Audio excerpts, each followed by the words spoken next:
I'm going to bring you live now. Okay. Patti, how the heck are you? Hello, people. I'm way down here. That was a hoot. I'm so glad you came on. I saw you. I saw you talking about it in the chat earlier, and I thought, okay, there's at least 3 or 4 people I knew were going to want to come up on this one, and I'm glad you did. I saw your topic the other night, and I'm going, I am stopping everything, and I'm going to be here tonight. That's awesome. Well, we know what you play, Patti. Several varieties of the Mbira Array.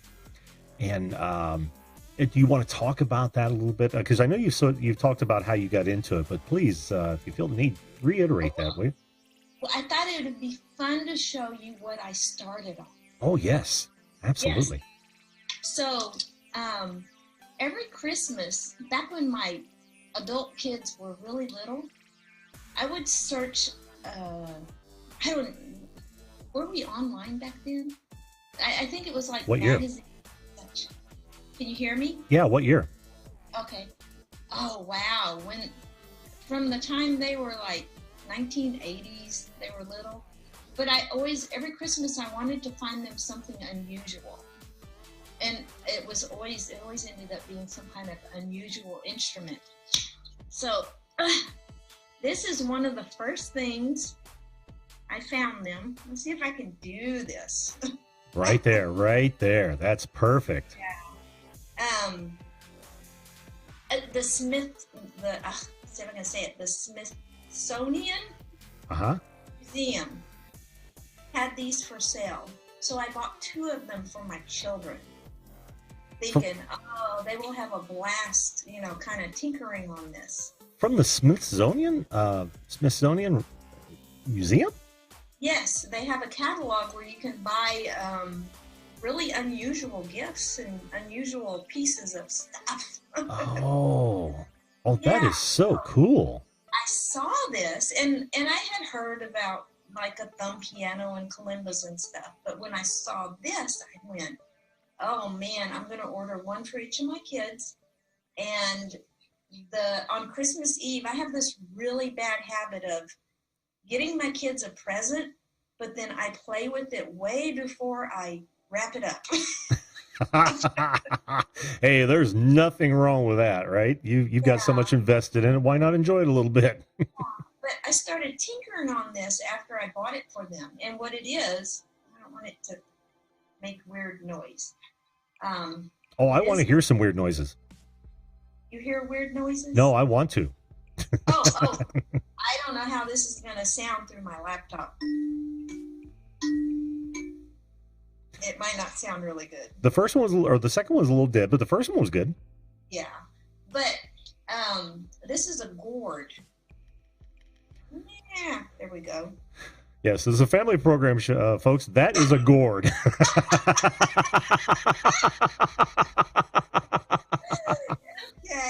Okay. I just wanted to be clear. If I have to put up a lower third, I will. But that is a gourd, folks. Late. Oh my gosh! I'm lucky you don't see my face. Oh, they're looking at mine. It's all red and puffy now, so it's all good. And Bobo's gonna cough. Oh. Excuse Bobo if you hear him coughing. Okay. They inlaid this top. Yeah, there we go. Mm-hmm. Layer of wood, and then built the tines on top of it. Nice. And it has a really beautiful sound. But this is what I started on. Unbelievable. And after tinkering with this for a couple years, I'm like, I love playing this metal stuff, and I need to find something more. So I came along Hugh Tracy. Hugh Tracy is a gentleman that went to Africa. Mm-hmm. And that was the first time he ever had seen the authentic Mbira. Mm-hmm. And he came back to the States, and he wanted to create, it's a more westernized version, of course, but he created a company where he built these kalimbas. Say that again. What is that called? A kalimba. A kalimba. Yes. I have some questions about that when you get done telling us about it. Yeah, you have a kalimba and you have an mbira. Mhm. They're all in the same music family. But so then I ended up with this. This is a 17 key. There's so many different versions of kalimbas. Mm-hmm. Now, like I said, I have some questions about that. One, the painted tines. Is that different key separators? Yeah, it Uh-huh. goes like. Let's see if I can do this. Oh my gosh, it's like looking in a mirror. It is. On your head. Here, I'll just pull you full screen. Yeah. So here is your first time, and on this one you alternate back and forth. Oh, and it's out of tune. It's been sitting on my piano. Oh. So it's back and forth with the keys to play the chromatic scale. Okay. Well, my other question is, I noticed that they look like they're pairs in identical lengths, and yes. So how do they differentiate per side? Is it thickness of tine, perhaps? No. The thickness is the same. It's the length. Mm-hmm. Each one is going up a half a step. Well, so they're not exactly the same size. Oh, okay. So it's an optical illusion. It could be. Yeah, because what I would think would change that would be the bridge would be canted. You know what I mean? And I use it as fulcrum, but I'm using it as I'm using the term bridge. Yeah, it is kind of an optical illusion. Yeah. Okay. That's cool. Anyway, this is what I started on, and after playing this for years, one night I went online and I'm going, I want to find something with more. I wanted more to pluck on. Yeah. And I came across different kalimbas like this that were built out of gourds, and they were bigger. They had like two, like an upper row and a bottom row of tines. Sure. Those are so cool. And I was just about to purchase one of those. It was like this big, and it had 40 tines. And then that thing showed up. And they had a sound bite of what it sounded like. And I listened to that. And this is like listening on an old computer. I don't think I may have had like one of the very first MacBooks, or anyway, my very first MacBook. And when I heard that, I'm like, it just like, I'm like, that's it. But of course, they're kind of pricey. I don't know if you've ever gone to the website. No, not to look at prices. No. Yeah, well, they're handmade, and they're not factory made. All Mbiras? Just this brand. Oh, okay. Yeah, the Array Mbira is made by two guys in California, and it's just them. And the amount of time it takes for the woodwork and for cutting the spring, what's it called? Spring steel? Spring steel, I guess. Yeah. And the tuning takes months, because you can imagine trying to bolt down all of this part.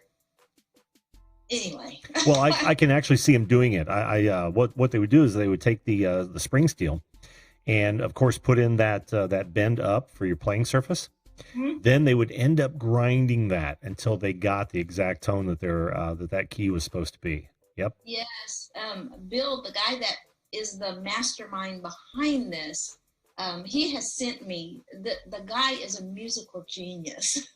And when he talks to me, or if he emails me something, he's also a physics person. So I don't get an email just about the layout or the times. It has everything to do with the vibration, and if this vibrates here, then it affects that one, and all this. It's crazy, the stuff that this guy does. Sounds like somebody likes what they're doing. Oh yeah, and you know what? He's been doing this. He's been trying to pushed this instrument since the 1960s. Oh, wow. Yes, and because you can't just sit down and play it like on a piano. You know, you have your sheet music, and if you know how to play the piano, then you look at the music and your fingers just go. Because it's not laid out like that, he has a hard time convincing musicians to even try it. Have you ever contacted them to become your spokesperson? I am their spokesperson. Are you? Fantastic. What he does when he comes across someone and they're going, all you can do, because it's laid out in fifths. I don't know if you know that about it. It's no, I didn't. Still there? Yeah. Oh, okay. I was still listening. Oh, okay. Because it's laid out the way it is, even someone that's like a non-musician can sit there and play chords, and as long as they stay within an area, the music sounds good. But when you want to play something familiar, you know, or pick out, you know, a song that people recognize, then you're like all over the place trying to figure out where the notes are. Find those particular notes, yeah. Yeah. So he has people go, all I can do on that is play chords, you know, and I want to be able to do more. But then he whips out his phone. He told me this a couple weeks ago. He said, when I hear someone say that you can't play familiar songs on it, I will whip out my phone and I pull up your channel and I put it in their face. Say, look, she does it. Oh, that's awesome. It just takes time to figure out. You got to do that. Yeah, and I would argue that that's true with just about every instrument, but I can see how that one would be particularly difficult. Because would you classify it as like non-traditional? I mean, very. Yeah. And I hope when it takes off, he's going to start paying you handsomely for those endorsements. You know what? Between you and me and everyone in the chat. Yeah, keep it between us, guys. This one, the one that I've been playing lately, the solid body one. Mm-hmm. You can see it. It's the one in all my videos. I don't do much on the acoustic anymore because I can't get a good recording. Oh. Mm-hmm. I'll go in my closet and try to muffle everything, but it's really hard to get a good recording without being in a sound booth. Yeah. So I'm doing a lot of my recordings on this one.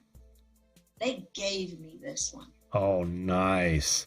Yes, and this is like a $4,000 instrument. Wow, it's beautiful. It really is beautiful. As a woodworker, I really appreciate the time and effort that goes into instruments, particularly because the beauty is so much part of the sound. And by the way, we've got a question from none other than Magic Jones for you, Patti. Hey. He's actually in the queue, and I'm happy to see that. Yes. The question is, do fingernails play a part in creating the sound, or is it just played with the skin part of the thumb/finger? No skin. No skin. No skin. You got to have nails. And for years, I just had my regular nails, and the metal would wear them down, and I would have to like grow them out before I could really play a lot. Mm-hmm. And I probably was doing a little bit of my fingertips, but then I got smart and I started putting gel polish. And if you're a girl, you know gel polish is like super hard. Then I got smarter and I went to the salon and I got acrylics. There you go. I've been wearing acrylics, and I can sit and play for hours and it doesn't do anything. So. Oh, that's cool. Yeah, without any kind of strengthening on your nails, you're like toast when it comes to this.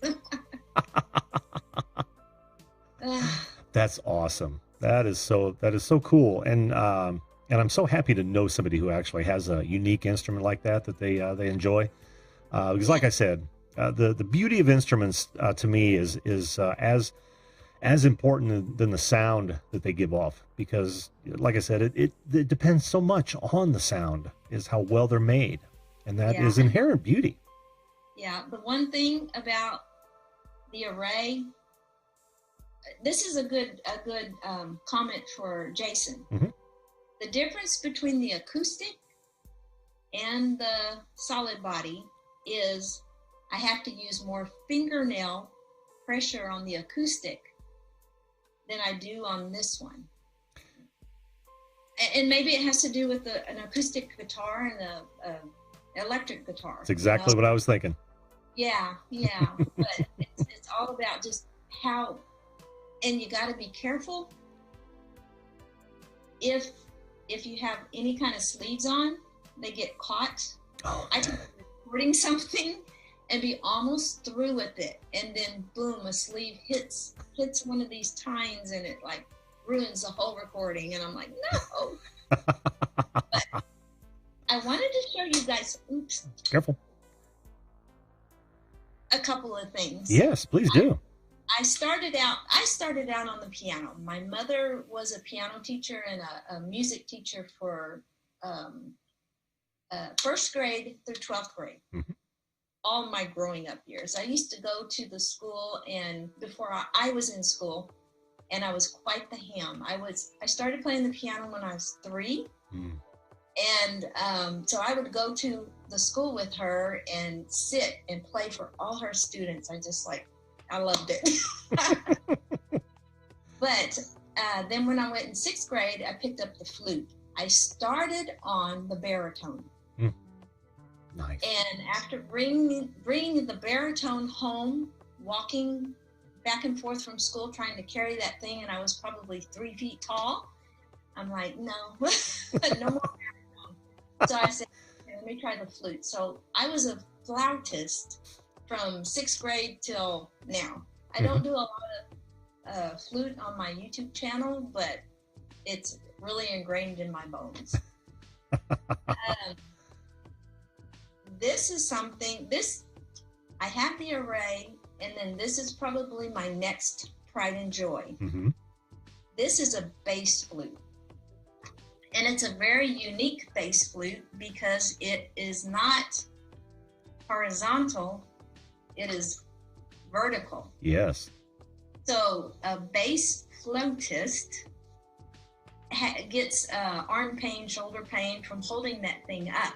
So there was a company that invented a vertical bass flute, and they made the neck of the flute like this, mm-hmm. so that your flute, it just goes on and on and on. Good Lord, how long do your arms have to be? It actually has like a cello, has a foot? Yeah, a peg. I think it's called that I attach down here so that I can stand up and play the bass flute. But anyway, that is really cool. That is really cool. See, you had the upbringing that I was looking for, Patti, when I was talking about that earlier. I so wish that music had been a part of my life so much earlier than it became, than it ended up being. And piano would have been certainly on that list. I don't think I've got the manual dexterity, and now I've got arthritis, so I can't do guitar, which really blows. I own 3 of them. I can't play them. But Explosive Phoenix, welcome to the show, by the way, has a question. Go ahead and ask it, Explosive Phoenix. But I envy your upbringing, having started the piano so young and gone where you have. Yes, I grew up in a musical family. My mother was a music major, and my father was a music minor. He actually played the trumpet in back then it was a well-known band, and so music was a big deal in my family. That's awesome. Yeah. That is so awesome. You know what I got? You'll never make any money, Ringo.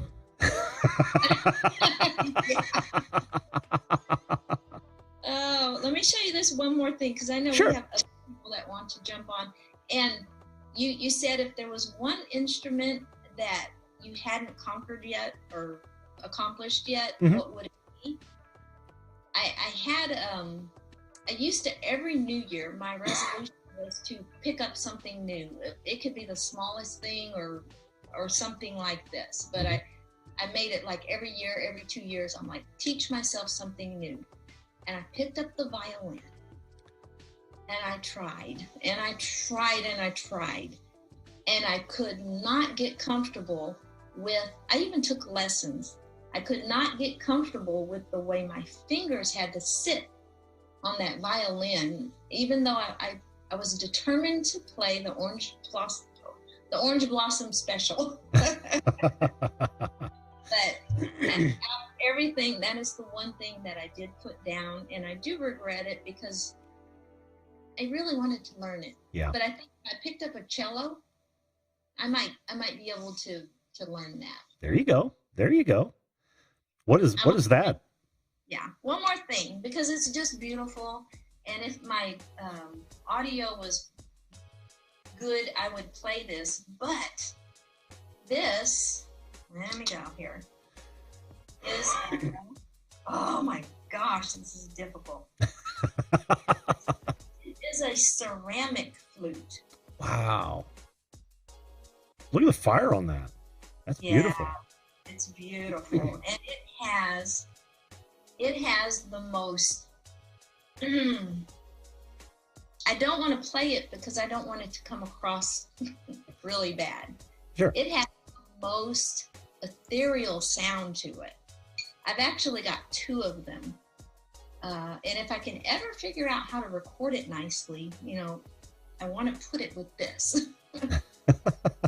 Well, Patti, we've been emailing quite a bit, and I think you know that I'm somewhat of an off-the-cuff sound engineer. If you ever want advice on equipment to record with, how to set up a small studio to do it in, because we're not talking about a full band here, we're talking about individual instruments, for a budget price, I can certainly help you out on that. I'll do it. Yeah, well, just hit me an email, and I think you'll be so much, you'll get so much more out of it, because then you'll have a place where you can call your recording studio, and it can even be mobile if you do it right. Oh, it will have to be. Well, that way, you can fold it up and put it away, that sort of thing, or put the pieces away and not have to worry about it. But I can certainly help you out in that arena, and I'd love to hear that flute, because I know I can almost hear it in my head. Some of the overtones that ceramic's going to introduce. Ceramic? Yeah, I can hear it in my head, and I've never heard one. Oh, it just is like, yeah. I heard you rustling it, and I could hear a few small noises come off of it, and I'm dying to hear it now. No, I'm not saying doing it now, but I'm dying to hear it when you're ready to record it. Okay. Well, Patti, right. I'm so glad you came up tonight. And shared all that with us. It's always a pleasure, and for me, it's a real treat. Yay. Thank you for having me. Hello, bye, everyone. Thanks, Patti. We'll see you. Bye-bye.